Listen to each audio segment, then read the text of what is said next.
What's up everybody, this is Igor in Russia and I'm a YouTuber, make videos about Russia as a foreigner. I love to travel to Russia, I love the lifestyle. In this video, since you guys loved the last video about Trump, we're gonna be going into Trump's dream of building a skyscraper to Moscow, Trump Tower, and also, of course, his visits to Soviet Union and Russia. We're gonna go through them. Subscribe to the channel if you're a new one. All right, let's go, guys. So this is not a political video.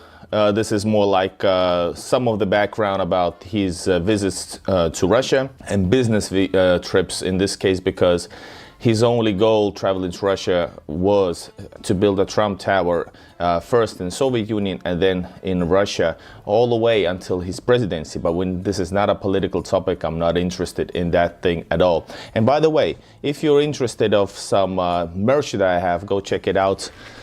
Like hoodie like this one or some others from my Igor's Russian shop, link in the description. All right, so the dream of a Trump Tower in the heart of Soviet Moscow. It was a dream born in 1980s, a gleaming Trump Tower in the heart of Soviet Moscow.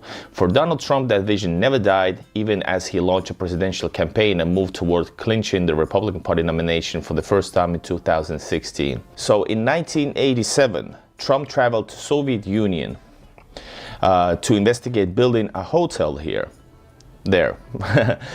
He also said that he had read Mikhail Gorbachev's Soviet Union's last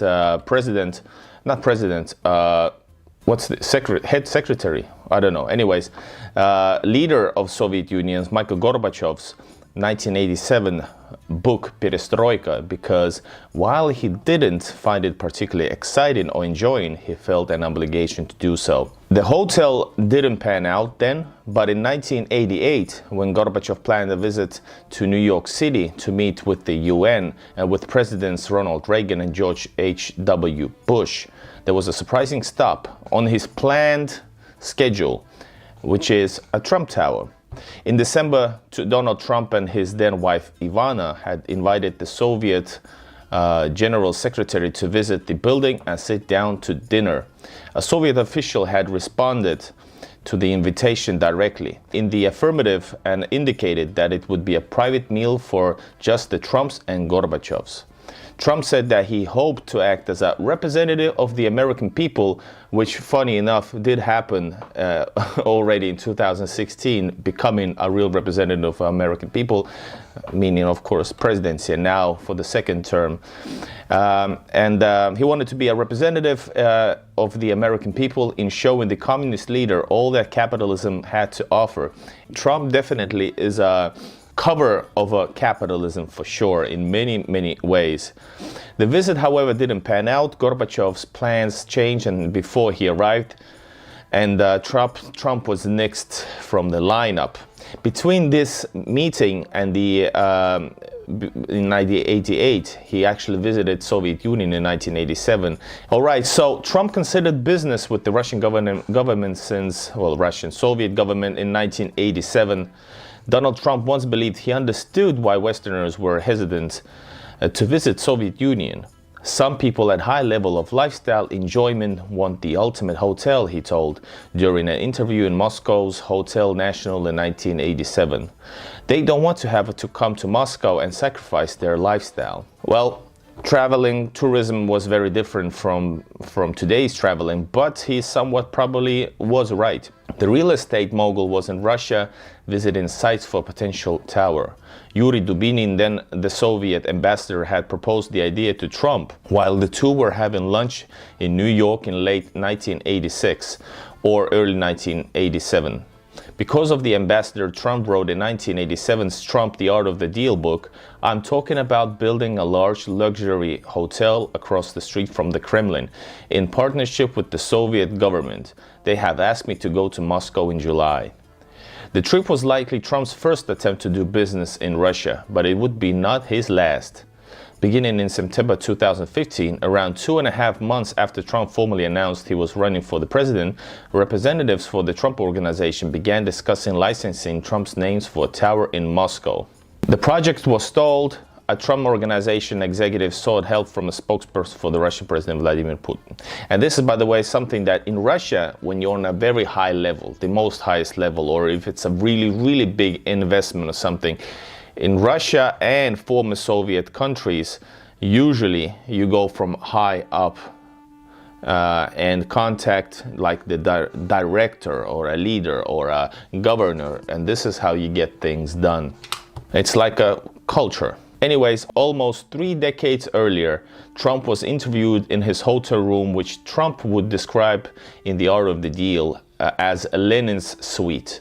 He had the nicest suite there, there was no question, but even the nicest suite was a little bit too dingy. It was the type of a hotel where you go into this big grand ballroom to try to get a meal. Every table would be virtually empty, and then they said, "We're too busy," or "We can't take you." That's his words, I believe.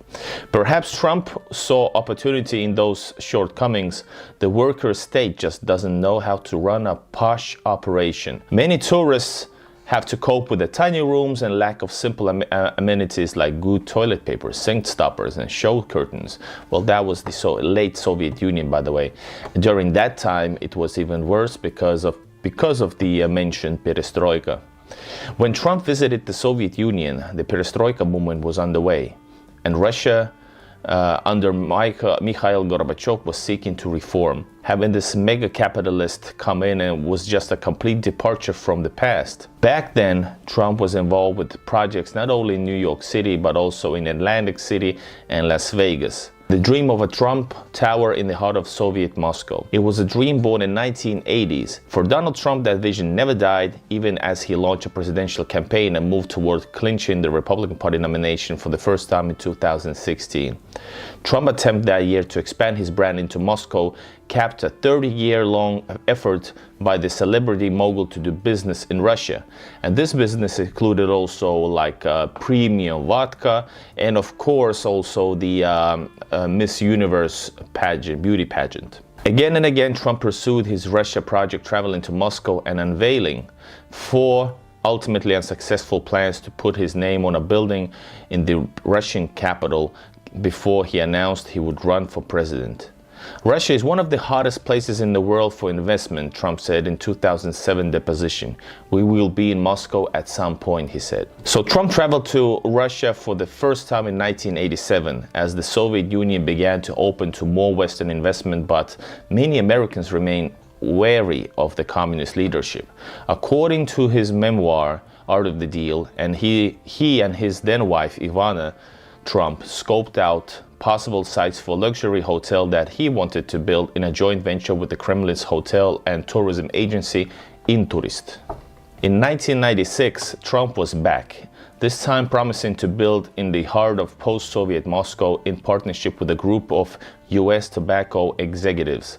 The group drew up architectural plans and had meetings with city leaders, but again, it fizzled. By 2005, Trump had found a new partner, a company called Bayrock Group that had opened offices in Trump Tower 2 floors below his executive suite and had clinched deals to build Trump-branded properties in several U.S. cities. The Trump Organization gave Bayrock a 1-year exclusive deal to hunt for land in Moscow for a development. And indeed, they did find some interested Russian investors, as well as possible site for the project, a shuttered pencil factory. That deal fell apart, but a year later, his adult children, Ivanka Trump and Donald Trump, traveled to Moscow. He was there visiting Soviet Union and Russia multiple times. But first, let me tell you the story, the background story. So speaking about many trips he did to Russia, there was 4 plans made up, and that also included visits to Russia and meeting a lot of people. So let me go through some of the historical trips to Russia, some of them, most of them less known. In 1986, Trump meets Soviet ambassador at a New York event. Trump met Yuri Dubinin, a Soviet ambassador to the United States. In 1987, Trump meets Gorbachev in Washington. Trump met with the visiting Soviet leader Mikhail Gorbachev. 1987, First trip to then Soviet Union. Trump traveled to the Soviet Union with his first wife, Ivana, to search for hotel sites for a possible joint venture with Inturist, the Soviet government's tourism agency. Владимира Ресина с крупнейшими магнатами из США, занимающимися недвижимостью. Первый вице-премьер не скрывал от гостей своей радости. Владимир Ресин в общих чертах охарактеризовал положение столичного строительства и предложил несколько программ, в которые магнаты могли бы с выгодой для себя вложить деньги. Then, going 9 years forward, second trip to now Russia.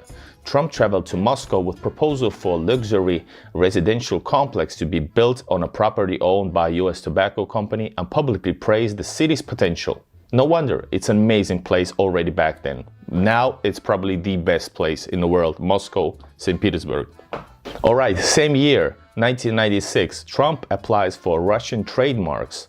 Trump starts to seek trademarks in Russia for company names including Trump Tower. CNN Money reported at least 8 trademark applications were filed in Russia from 1996 to 2008. 1997, Trump meets Alexander Lebed in New York. Trump hosted retired Russian general and presidential aspirant Alexander Lebed at Trump Tower in New York. Same year, Trump and statue of Christopher Columbus. Trump spoke of installing near the Hudson River in New York a bronze statue of Christopher Columbus, created by a billionaire artist friend of Russian President Boris Yeltsin and donated by the Russian government. The statue, taller than the Statue of Liberty, ended up in Puerto Rico. 1999, Trump negative about Russia and Yeltsin. Trump described Russia as out of control and Yeltsin as a disaster during the television interview. 2005, Trump eyes Moscow Trump Tower. 2005, Russia already was under Putin, a very different country from previously mentioned Yeltsin. Trump worked with the New York's Bayrock Group to develop a Trump Tower in Moscow. A site was chosen, but the project did not go forward. 2006, Trump's children traveled to Moscow. Donald Jr. and Ivanka made a trip to Moscow. In 2008, 2 years later, Donald Jr. stated this was one of the 6 trips he made to Russia over a period of 1.5 years. 2007, third trip to Russia to promote vodka. Trump and partners promote Trump Super Premium Vodka 24K at the Millionaire Fair in Moscow. Bottles are decorated with pure 24-karat gold. Well, that's better than even a beluga. In 2008, Trump announces TV show partnership. Trump and partner in Affliction Entertainment, a mixed martial arts company, announced plans to film a multi-episode reality TV show in Russia. The show did not get made. 2013, fourth trip to Moscow for Miss Universe pageant. Trump and NBC sold rights to Russians to host 2013 Miss Universe pageant, and Trump attended the event. After the trip, he tweeted, "Moscow is a very interesting and an amazing place, and that Trump Tower Moscow is next." In 2016, already President Trump and Putin speak on the phone. All right, this was the list of Trump's different trips and projects in Russia. And next up is his dream about Trump Tower in Moscow. Continue watching. Alright guys, thanks for watching. I'm Igor in Russia. Please subscribe to the channel. I got lots of interesting, informational videos, informative. I have videos about traveling and exploring the amazing cities of Russia, neighborhoods, you name it, I have it. And also check out my Igor's Russian shop to maybe support the channel or just use Super Chat to support the channel. I appreciate it a lot. Thanks for watching and see you guys in the next video. Bye-bye. Guys, if you wanna rock the foreign agent cap like me, go to Igor's Russian shop and get yourself one, or you can also have a foreign agent. Hoodies, t-shirts, pullovers, same thing with Igor, other merch, Igor and Russia merch, Russian emblems. Go check it out, and you can actually, if you like what you see, that's a good place to start and support, of course, the channel, guys. Go check out Igor's Russian store. And you can order it to any place in the world, not restricted to any sanctions yet.